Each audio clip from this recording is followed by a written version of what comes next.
आप जो भी सामान खा रहे हैं क्या वो पूरी तरह से शुद्ध है? ये सवाल इसलिए उठ रहा है क्योंकि कानपुर एचबीटीआई इंस्टीट्यूट ने जिस तरह से रिसर्च किया है वो ये बता रहा है कि मस्टर्ड ऑयल में ज्यादातर कंपनियां मिलावट कर रही हैं। यानी समझ लीजिए आपकी सेहत के साथ किस तरह से खिलवाड़ किया जा रहा है। विश्वास के साथ आप सामान खरीदते हैं, लेकिन हो सकता है जो विश्वास आप रख रहे हो उन चीजों में वही उसी के साथ धोखा हो रहा हो।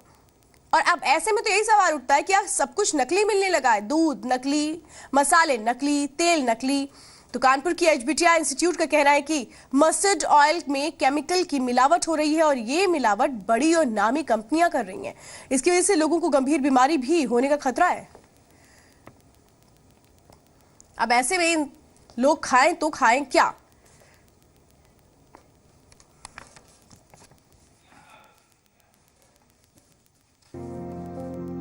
भारत में सरसों का तेल सदियों से खान पान में इस्तेमाल होता रहा है। माना जाता है कि इसके इस्तेमाल से शरीर मजबूत रहता है और प्रतिरोधक क्षमता विकसित होती है। लेकिन अब सरसों के तेल के नाम पर मिलावटी तेल बाजार में बेचा जा रहा है।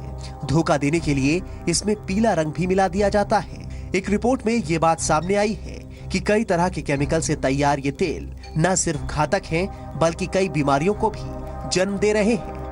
कानपुर के एचबीटीआई लैब की रिसर्च के मुताबिक ये मिलावटी तेल शरीर की पाचन क्रिया में शामिल नहीं होते हैं और आंतों से होते हुए शरीर से बाहर निकल जाते हैं।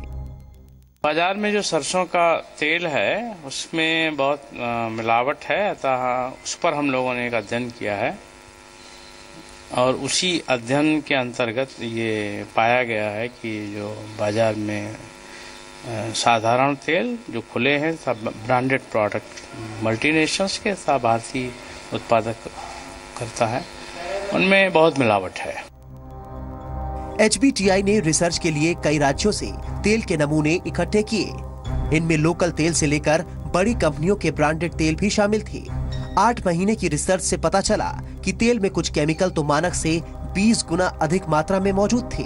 रिसर्च से पहले भी ये साबित हो चुका है कि सरसों की जगह अर्जिमोन के इस्तेमाल से ड्रॉप्सी जैसी बीमारी हो सकती है। ये बिल्कुल जहर है क्योंकि इससे बहुत गंभीर रोग हो सकता है जिसे कहते हैं एपिडेमिक ड्रॉप्सी। यह एपिडेमिक ड्रॉप्सी बहुत खतरनाक बीमारी है। इसमें सूजन के अलावा जब ये पानी भरता है, ये पानी पूरे शरीर में फैलता है, फेफड़े तक पहुंच जाता है और फेफड़े से ये हार्ट तक में जोर डालता है और हार्ट में इतना प्रेशर डालता है, हार्ट फेलियर हो जाता है। इस रिपोर्ट के बाद केमिकल इंजीनियरों ने ऐसे तेल से होने वाली बीमारियों का पता लगाने के लिए मेडिकल बोर्ड गठित करने की सिफारिश की है। वहीं आम आदमी भी रिपोर्ट के बारे में जानकर हैरान परेशान है। पहले भी ये बात सामने आ चुकी है कि देश में जितना सरसों पैदा होता है उससे ज्यादा तेल बाजार में मौजूद है। ऐसे में मिलावटी और नकली तेलों पर रोक लगाकर ही आम आदमी की सेहत का ख्याल रखा जा सकता है। तो आप जो भी खाइए कम से कम ये सोच के खाइए या समझ के खाइए, देख कर खाइए कि दरअसल उसमें कहीं ऐसा तो नहीं है मिलावट है। अगर लग रहा है आपको खाने में कि टेस्ट में कुछ फर्क है या कुछ भी है तो फिर अलर्ट हो जाइए। तो नकली खाद्य तेल लीवर को किस तरह से नुकसान पहुंचाता है ये हम आपको बताते हैं। ये शरीर के डाइजेशन सिस्टम को भी बुरी तरह से हिलाकर रख देता है। नकली खाद्य तेल से हाइपरटेंशन और कोलेस्ट्रॉल बढ़ता है। नकली खाद्य तेल की वजह से किडनी भी खराब हो जाती है।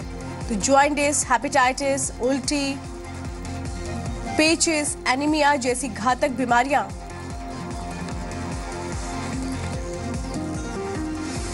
मिलावटी तेल से हो सकती हैं। यानी कि सीधा सीधा आपकी सेहत के साथ खिलवाड़ हो रहा है।